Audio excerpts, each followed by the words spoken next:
नमस्कार। Reading capital academy में स्वागत है सभी का। इस वीडियो में हम हिंदी साहित्य का काल विभाजन एवं नामांकन का अध्ययन करेंगे। तो देखिए स्क्रीन पर दिखाई दे रहा है हिंदी साहित्य का काल विभाजन और नामांकन। तो देखिए यहाँ सबसे पहले मिश्र बंधु दिए हैं। मिश्र बंधुओं का काल विभाजन क्या है? तो देखिए मिश्र बंधुओं में तीन भाई आते हैं, गणेश बिहारी मिश्र, श्याम बिहारी मिश्र और सुखदेव बिहारी मिश्र। कौन कौन से तीन बंधु हैं? गणेश बिहारी मिश्र, गणेश बिहारी मिश्र, गणेश बिहारी मिश्र, ठीक है बच्चों, गणेश बिहारी मिश्र, एक श्याम बिहारी मिश्र और एक है हमारे सुखदेव बिहारी मिश्र। कौन है? सुखदेव बिहारी मिश्र। ठीक है, कौन है? सुखदेव बिहारी मिश्र। तो देखिए ये हमारा काल विभाजन है हिंदी साहित्य का और नामांकन है। तो तीन भाई आते हैं मिश्र बंधुओं में, गणेश बिहारी मिश्र, श्याम बिहारी मिश्र, सुखदेव बिहारी मिश्र। इन्होंने जो काल विभाजन दिया है वो विक्रम संवत में दिया है। किस में दिया है? विक्रम संवत में। ठीक है बच्चों, ये किस में दिया है? विक्रम संवत में। ईस्वी में नहीं दिया है, विक्रम संवत में दिया है। और विक्रम संवत में 57 घटाने से हमारी ईस्वी या सन निकल आती है। ठीक है बच्चों, विक्रम संवत में 57 घटाने से हमारी ईस्वी या सन निकल आती है। तो देखिए मिश्र बंधुओं में तीन भाई आते हैं, गणेश बिहारी मिश्र, श्याम बिहारी मिश्र, सुखदेव बिहारी मिश्र। तो सबसे पहले तो हमें ये जानना है कि ये मिश्र बंधु कौन थे? गणेश बिहारी मिश्र, श्याम बिहारी मिश्र और सुखदेव बिहारी मिश्र को मिश्र बंधु कहा जाता है। तो देखिए इनका काल विभाजन देखते हैं। इन्होंने कालों का विभाजन 5 भागों में किया है। कितने भागों में किया है? 5 भागों में काल विभाजन किया है। मिश्र बंधुओं ने काल विभाजन 5 भागों में किया है। कितने भागों में किया है? 5 भागों में किया है। तो सबसे पहले इन्होंने दिया है प्रारंभिक काल। कौन सा काल? प्रारंभिक काल। और प्रारंभिक काल को 2 भागों में विभाजन किया है, पूर्व प्रारंभिक काल, उत्तर प्रारंभिक काल। ठीक है, पूर्व प्रारंभिक काल और उत्तरारंभिक काल। ठीक, तो इसकी समय सीमा कितनी बताई है इन्होंने? पूर्व प्रारंभिक काल की 700 विक्रम संवत से 1343 विक्रम संवत बताई है। कितनी बताई है? 700 विक्रम संवत से 1343 विक्रम संवत तक इन्होंने पूर्व प्रारंभिक काल बताया है। उत्तर आरंभिक काल क्या है? 1344 विक्रम संवत से 1444 विक्रम संवत तक इन्होंने उत्तरारंभिक काल बताया है।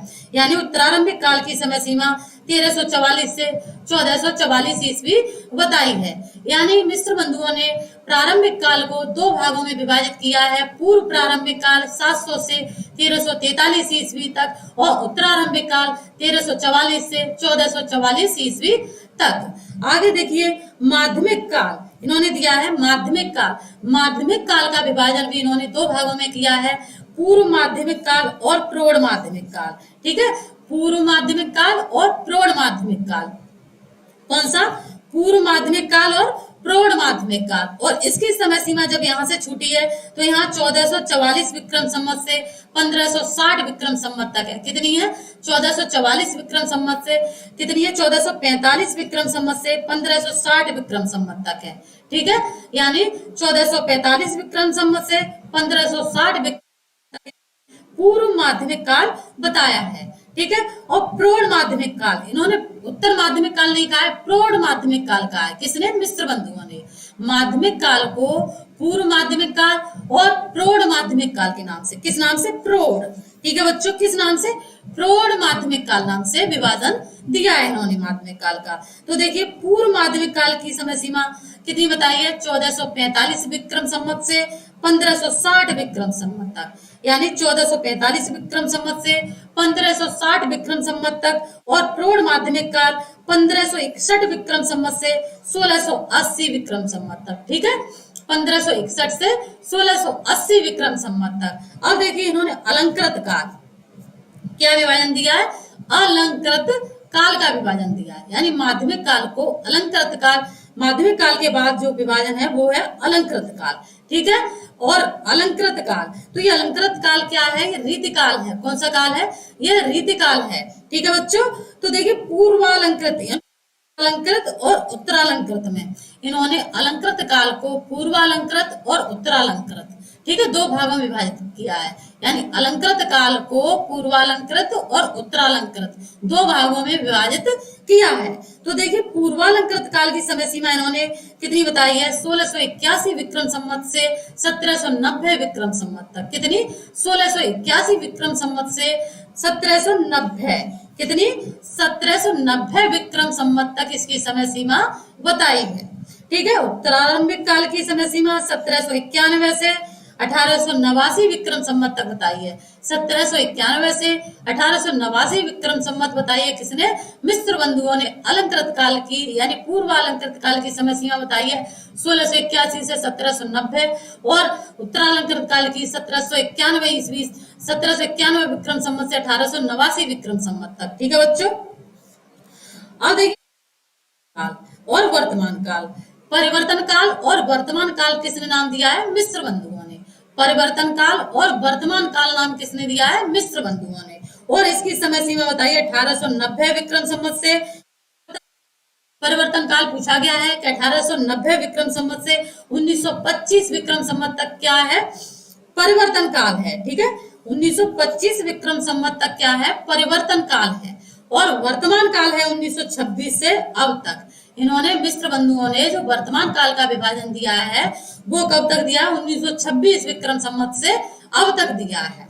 ठीक है, तो इस तरह से ये हमारा मिस्र बंधुओं का काल विभाजन है कि मिस्र बंधुओं में 3 भाई आते हैं, गणेश बिहारी मिश्र, श्याम बिहारी मिश्र और सुखदेव बिहारी मिश्र। इन्होंने 5 भागों में काल विभाजन किया है। ठीक है, कितने भागों में किया है? 5 भागों में किया है। प्रारंभिक काल, माध्यमिक काल, अलंकृत काल, परिवर्तन काल और वर्तमान काल। ठीक है, और हमारा प्रारंभिक काल को 2 भागों में विभाजित किया है, पूर्व प्रारंभिक काल, उत्तरारंभिक काल। माध्यमिक काल को भी 2 भागों में विभाजित किया है, पूर्व माध्यमिक काल और हमारा प्रौढ़ माध्यमिक काल। और अलंकृत काल को भी पूर्वालंकृत काल और उत्तरालंकृत काल में विभाजित किया है। एक परिवर्तन काल नाम दिया है इन्होंने और एक दिया है वर्तमान काल, जो 1926 से अब तक माना है इन्होंने। किसने? मिस्र बंधुओं ने। और हमने बताया कि विक्रम संवत में 57 कम करने से ईस्वी निकल आती है, तो अगर आपको इसकी सन निकालनी हो तो क्या करेंगे हम? विक्रम संवत में 57 घटा देंगे। आगे देखते हैं काल विभाजन किसका है।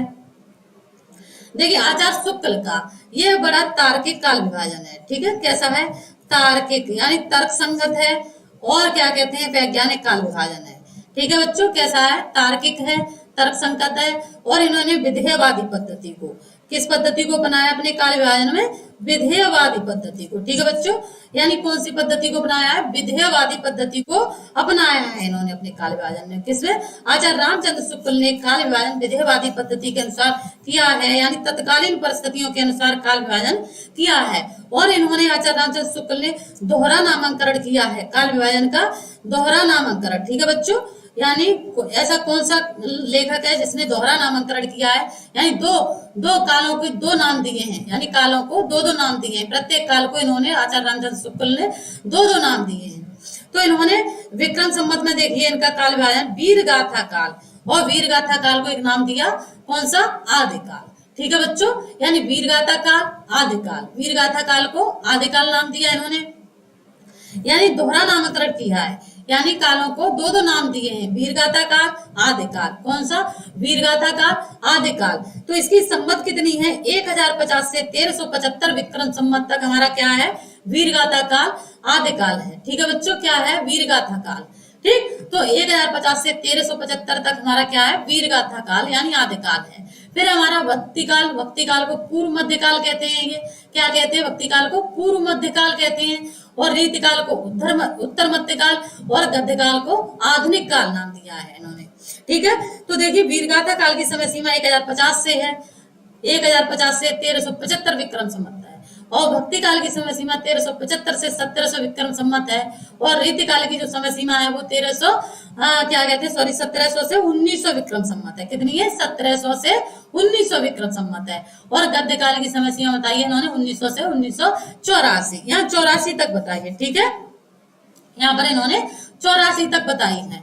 तो वीरगाथा काल, आदिकाल 1050 से 1375 विक्रम संवत तक, वीरगाथा काल, आदिकाल 1050 से 1300 क्या कहते हैं 75 विक्रम संवत तक, भक्ति काल या पूर्व मध्य काल 1375 से 1700 विक्रम संवत तक, और क्या कहते हैं आपका रीतिकाल 1700 से 1900 विक्रम संवत तक, और हमारा वर्तमान काल यानी आधुनिक काल गद्य काल क्या है हमारा 1900 से 1984 विक्रम संवत तक। ये जो काल विभाजन दिया है किसने दिया है? आचार्य रामचंद्र शुक्ल ने दिया। 1050 से 1375, 1375 से 1700, 1700 से 1900, 1900 से 1984 यानी आदिकाल, यानी वीरगाथा काल, मध्यकाल, ठीक है, यानी मध्यकाल को भक्ति काल कहा है इन्होंने, ठीक है, काल काल यानी गद्य काल, ठीक है।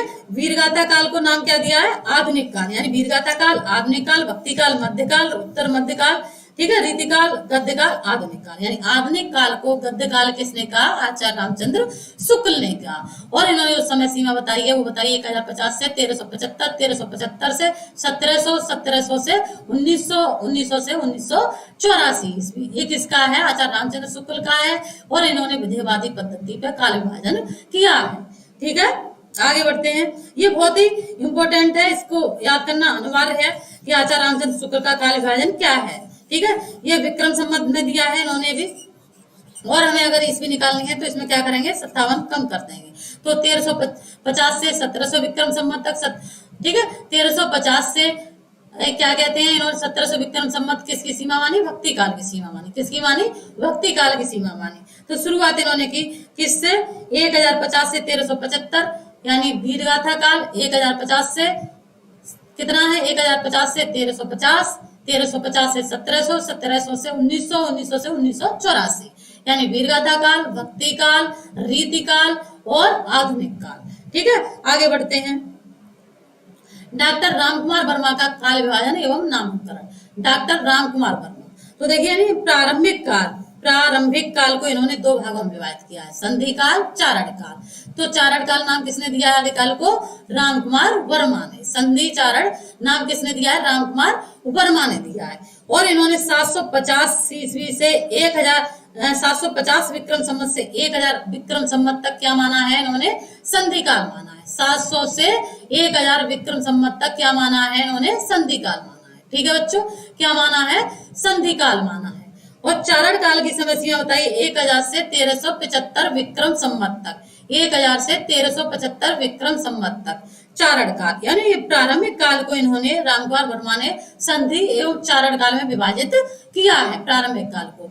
तो 750 विक्रम संवत से 1000 विक्रम संवत तक क्या है, संधि काल है, ठीक है। 750 से 1000 तक क्या है हमारा, विक्रम संधि काल है, और चारण काल है 1000 से 1375 विक्रम संवत तक।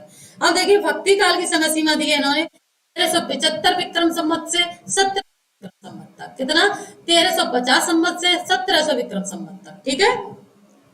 अब देखिए रीतिकाल बताया है इन्होंने 1700 विक्रम संवत से 1900 विक्रम संवत तक। डॉक्टर रामकुमार वर्मा ने रीतिकाल का जो समय बताया है वो 1700 से 1900 विक्रम संवत, कितना बताया, 1700 से 1900 विक्रम संवत। और आधुनिक काल का बताया है 1900 से अब तक, यानी 1900 से अब तक क्या चल रहा है, आधुनिक काल चल रहा है, ठीक है बच्चों। तो ये किसका विभाजन है, ये रामकुमार वर्मा।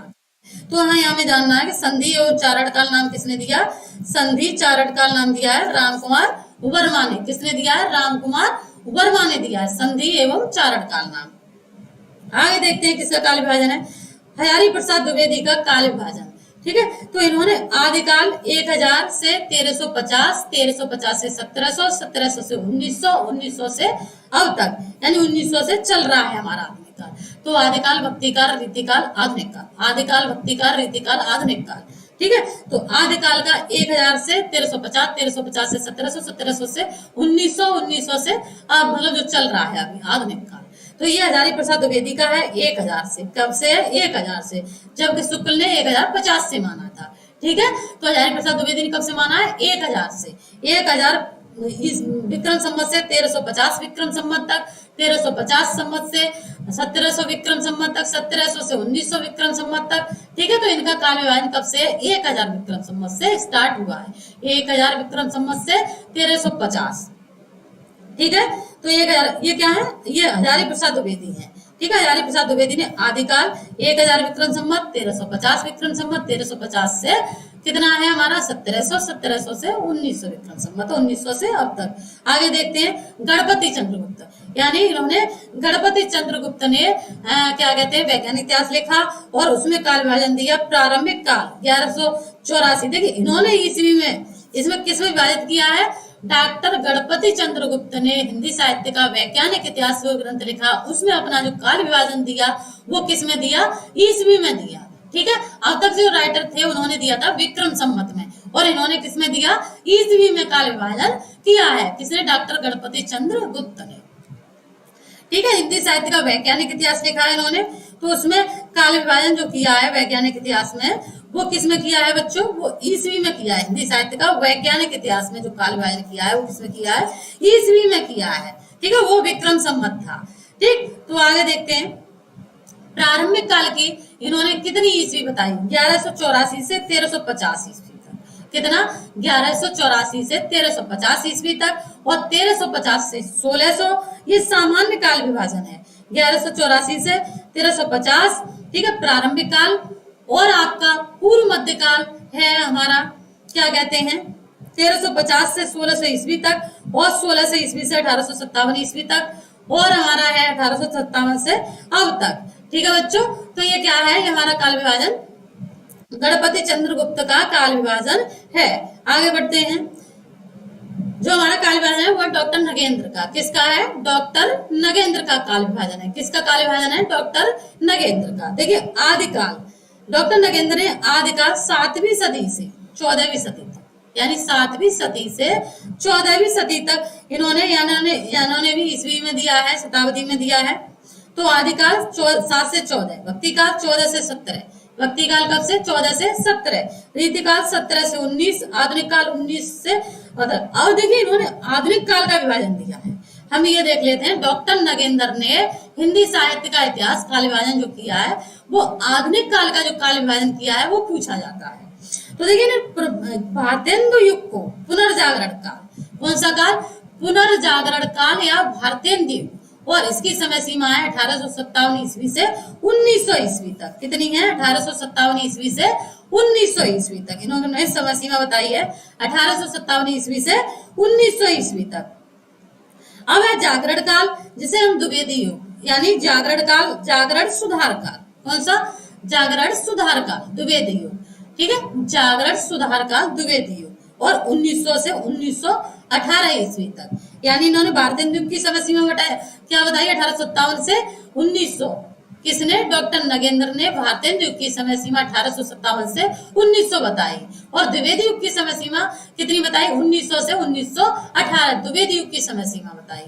ठीक है, छायावाद की जो समय सीमा बताई है वो 1918 से 1938 तक बताई है। ठीक है, 1918 ईस्वी से 1938 ईस्वी तक बताई है समय सीमा। अब है छायावाद उत्तर काल, यानी छायावाद के बाद का छायावादोत्तर काल नाम दिया है इन्होंने। प्रगति प्रयोग काल 1938 से 1953, प्रगति प्रयोग काल 1938 से 1953, और नवलेखन काल 1953 ईस्वी से अब तक, यानी डॉक्टर नगेंद्र के द्वारा जो अभी जो काल चल रहा है वो नवलेखन काल है, यानी नया लेखन काल है। तो ये 1953 ईस्वी से स्टार्ट हो गया। तो हमको ये वाला बहुत जानना जरूरी है कि डॉक्टर नगेंद्र ने आधुनिक काल का विभाजन किस प्रकार किया है। तो डॉक्टर नगेंद्र ने आधुनिक काल का विभाजन किया है पुनर्जागरण काल भारतेंदु युग 1857 से 1900 ईस्वी तक, जागरण सुधार काल द्विवेदी युग 1900 से 1918 ईस्वी तक, छायावाद 1918 से 1938 ईस्वी तक।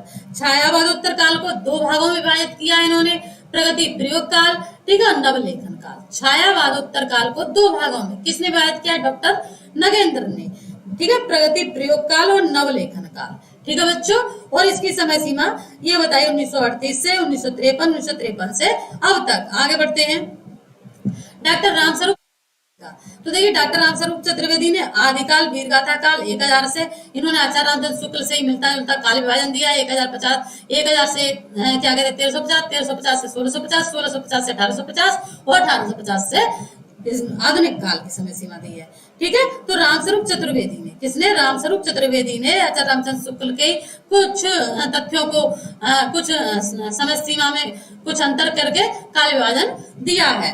तो आदिकाल वीरगाथा काल 1000 से 1350, ठीक है, 1000 से 1350, और 1350 से 1650, और 1650 से 1850। ठीक है, ईस्वी यानी ईस्वी में काल विभाजन दिया है। आधुनिक काल 1850 ईस्वी, रामस्वरूप चतुर्वेदी। आगे बढ़ते हैं। देखिए डॉक्टर बच्चन सिंह का काल विभाजन, किसका काल विभाजन, डॉक्टर बच्चन सिंह का, इन्होंने भी किसमें दिया है काल विभाजन, ईस्वी में दिया है, अपभ्रंश काल। तो बच्चन ने अपभ्रंश काल दिया, यानी हमारा जो आदिकाल है उसको अपभ्रंश नाम दिया बच्चन सिंह ने। ठीक है, भक्ति काल की समय सीमा बताई इन्होंने 14 से 1650, और रीतिकाल की समय सीमा बताई 1650 से 1857, आधुनिक काल की समय सीमा बताई 1857 से अब तक। ठीक है, अपभ्रंश काल, भक्ति काल, रीतिकाल, आधुनिक काल, और ये इनकी समय सीमा है। ठीक है बच्चों, ये इनकी समय सीमा है। तो ये हुआ हमारा काल विभाजन, भिन्न भिन्न राइटरों के द्वारा उन्होंने समय सीमा कितनी निर्धारित की है, ये हमने देखा इस वीडियो के अंतर्गत। धन्यवाद।